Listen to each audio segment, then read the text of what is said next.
UP board class 11th में पढ़ने वाले सभी स्टूडेंट्स, आप सभी का स्वागत है हमारे YouTube channel pal my knowledge to you में। अगर आपने चैनल को अभी तक सब्सक्राइब नहीं किया तो ज़रूर करें, साथ ही बेल आइकन को भी प्रेस करें सो दैट आपको हमारे नए वीडियोस की नोटिफिकेशंस मिले सबसे पहले आपको। सो इस वीडियो में आप देख रहे हैं हिंदी संस्कृत खंड संस्कृत दिग्दर्शिका का दूसरा पाठ प्रयागः, और ये इस पाठ का दूसरा पार्ट है। तो चलिए शुरू करते हैं दूसरे पार्ट को।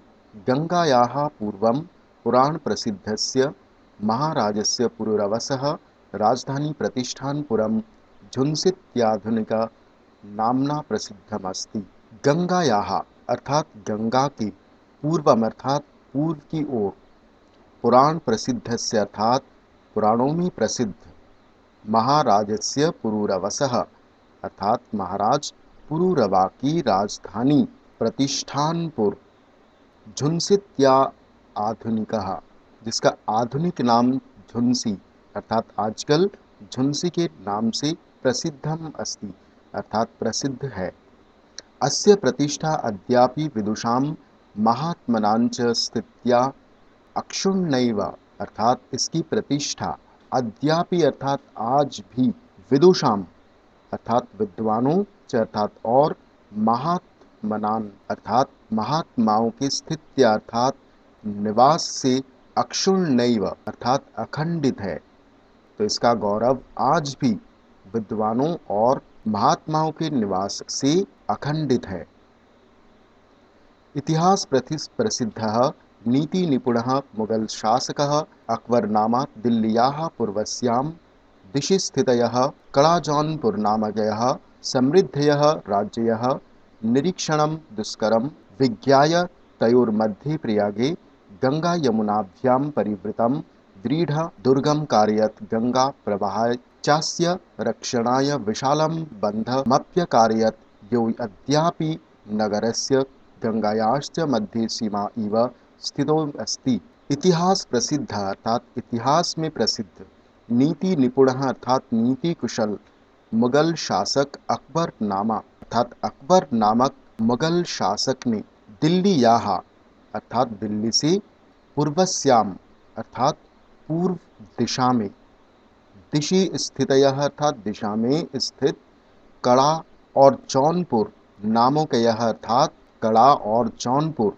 नामक समृद्धयः अर्थात संपन्न, राज्ययः अर्थात राज्यों की, निरीक्षणम अर्थात देखभाल, दुष्करम विज्ञाय अर्थात कठिन जानकर, तयोर मध्य तयोः अर्थात उन दोनों और मध्य अर्थात बीच में, तो उन दोनों के बीच, प्रयागे अर्थात प्रयाग में, गंगा यमुनाभ्याम अर्थात गंगा और यमुना से परिवृत्तम अर्थात घिरा, तो गंगा यमुनाभ्याम अर्थात गंगा और यमुना से घिरा हुआ एक दृढ़ अर्थात मजबूत, दुर्गम अकार्यत अर्थात दुर्ग बनवाया, च अर्थात और, गंगा प्रवाहात अर्थात गंगा की, प्रवाहत अर्थात प्रभा से या धारा से, अस्य अर्थात इसकी, रक्षणाय अर्थात रक्षा के लिए, विशालम बंध अर्थात विशाल, बंधम अर्थात बांध का, अपि अर्थात भी, अकार्यत अर्थात निर्माण करवाया, विशाल बांध का भी निर्माण करवाया।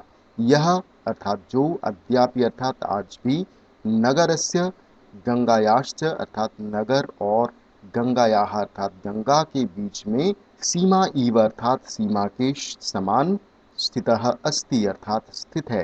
अयमेव प्रयागस्य नाम स्वकीयस्य इलाही धर्मस्यानुसारेण इलाहाबाद इत्य अकरोत्।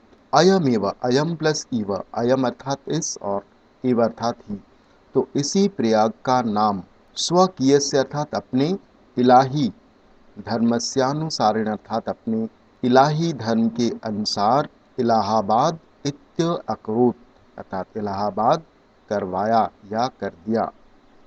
इदम दुर्गम अतीव विशालम सुदृढ़ सुरक्षा दृष्टया च अति महत्वपूर्णमस्ति। इदम अर्थात यह दुर्ग या किला, अतीव विशालम अर्थात अत्यंत विशाल, अत्यधिक विशाल, च अर्थात और, सुदृढ़ अर्थात मजबूत, च अर्थात और, सुरक्षा दृष्टया अर्थात सुरक्षा की दृष्टि से, अति महत्वपूर्णमस्ति अर्थात अत्यंत महत्वपूर्ण है। भारतस्य स्वतंत्रता आंदोलनस्य इदं नगरं प्रधान केंद्रम आसीत्।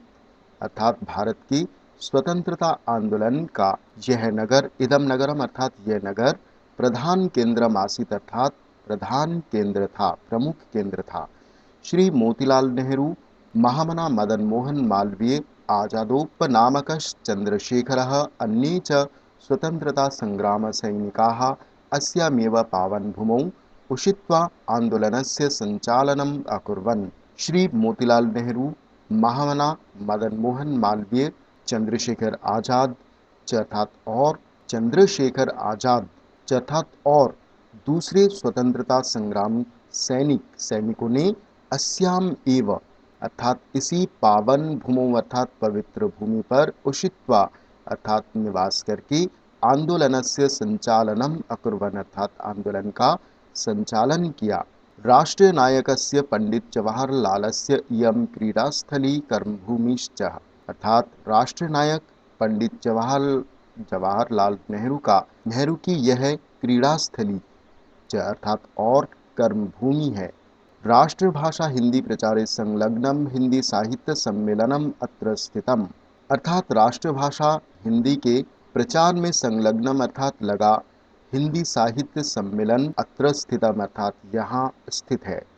अत्रैव च अनेक सहस्र संख्यैः देश विदेश विद्यार्थिभिः परिवृतः विविध विद्या पारंगतैः विद्वद्वरेण्यैः उपशोभितः च प्रयाग विश्वविद्यालयः भरद्वाजस्य प्राचीन गुरुकुलस्य नवीनम रूपमिव शोभते च अर्थात और अत्रैव अर्थात यही और यही अनेक सहस्र संख्यैः अर्थात हजारों की संख्या में देश विदेश विद्यार्थी भी अर्थात देशी विदेशी छात्रों से परिवृतः अर्थात घिरा विविध विद्या पारंगति अर्थात विभिन्न विद्याओं में पारंगत अर्थात निष्णात निपुण विद्वद्वरेण्यैः अर्थात श्रेष्ठ विद्वानों से उपशोभित अर्थात शोभित या सुशोभित च अर्थात और प्रयाग विश्वविद्यालय अर्थात प्रयाग विश्वविद्यालय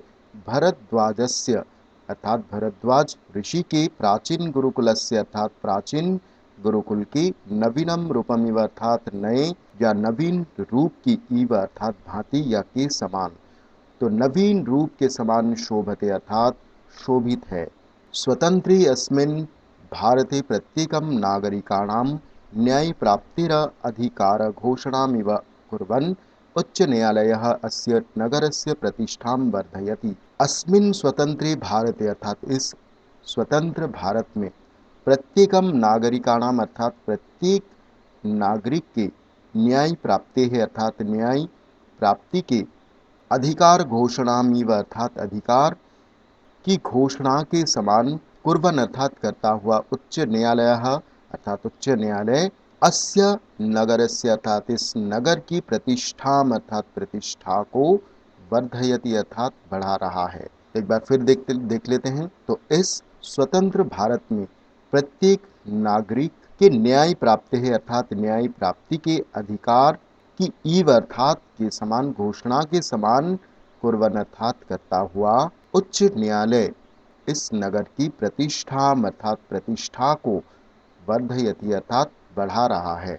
एवं गंगा यमुना सरस्वती नाम पवित्र संगमे स्थितस्य भारतीय संस्कृतेः केन्द्रस्य च महिमानं वर्णयन् महाकविः कालिदासः सत्यमेव अकथयत्। एवं अर्थात इस प्रकार गंगा यमुना सरस्वती के पवित्र संगमे अर्थात पवित्र या पावन संगम पर स्थित भारतीय संस्कृति के केंद्र च अर्थात और भारतीय संस्कृति के केंद्र महिमानम अर्थात इस नगर की महिमा का वर्णयन अर्थात वर्णन करते हुए महाकवि कालिदास अर्थात महाकवि कालिदास ने सत्यम एव अर्थात सत्य ही अकथयत अर्थात कहा था।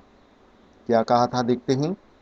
समुद्र पत्नयोर जल सन्निपाते पूतात्मनामत्र किलाभिषेकात् तत्त्वावबोधेन विनापि भूयस्तनुत्यजाम नास्ति शरीर बंधः। देखिए किल प्लस अभिषेकात्, किल का अर्थ होता है निश्चय ही, अत्र अर्थात यहाँ, पुतात्मानम, पुतात्मातम प्लस अत्र, इसका संधि विच्छेद देखिए, पुतात्मानम प्लस अत्र, अत्र अर्थात यहाँ, और पुतात्मानम अर्थात पवित्र आत्मा वाले, और अभिषेकात अर्थात स्नान से, समुद्र पत्न्यः अर्थात समुद्र की दो पत्नियां, दो पत्नियां अर्थात गंगा और यमुना के जल सन्निपाते अर्थात जल संगम पर, तत्वावबोधेना, तत्व प्लस अवबोधेना अर्थात तत्व ज्ञान की प्राप्ति से, विनापि अर्थात बिना ही, भूयः अर्थात फिर, और तनु त्यज्याम, तनु अर्थात शरीर, और त्यजाम अर्थात त्यागने वालों को, शरीर त्यागने वालों को, नास्ति अर्थात नहीं है, और शरीर बंधः अर्थात शरीर की बंधन या फिर से जन्म लेना। अब देखते हैं इसकी व्याख्या को। तो किल अर्थात निश्चय ही, अत्र अर्थात यहाँ, समुद्र पत्न्यः अर्थात समुद्र की पत्नियों अर्थात गंगा और यमुना के जल सन्निपाते अर्थात जल संगम में, अभिषेकात अर्थात स्नान करने से, पुतात्मानम अर्थात पवित्र आत्मा वाले, तनु त्यजाम अर्थात मनुष्यों को शरीर त्यागने पर, तत्वाब अवबोधन अर्थात तत्व ज्ञान के बिना भी, भूयः अर्थात फिर पुनः, शरीर बंधः अर्थात शरीर के बंधन में, नास्ति अर्थात नहीं बंधना पड़ता, अर्थात उन्हें मोक्ष प्राप्त हो जाता है। एक बार मैं फिर से समझा देता हूँ आपको। किल अर्थात निश्चय ही, अत्र अर्थात यहाँ, समुद्र पत्न्यः अर्थात समुद्र की दो पत्नियां अर्थात गंगा और यमुना के जल सन्निपाते अर्थात जल संगम में, अभिषेकात अर्थात स्नान करने से, पुतात्मनम अर्थात पवित्र आत्मा वाले शरीर को, तनु त्याजाम अर्थात शरीर त्यागने पर, तत्वाब अवबोधन अर्थात तत्व ज्ञान के बिना भी, शरीर बंध अर्थात शरीर के बंधन में बंधना नहीं पड़ता है, न अस्ति अर्थात शरीर बंध नहीं है अर्थात शरीर के बंधन में नहीं बंधना पड़ता है, अर्थात उन्हें मोक्ष मिल जाता है। तो ये था दूसरे पाठ प्रयाग का हिंदी ट्रांसलेशन। क्या आप जानते हैं कि इलाहाबाद का नाम पहले प्रयाग था और अभी इलाहाबाद का नाम फिर से प्रयागराज हुआ है। तो इसी जानकारी के साथ मैं इस वीडियो को एंड करता हूँ। मिलते हैं अगले वीडियो में। Thank you.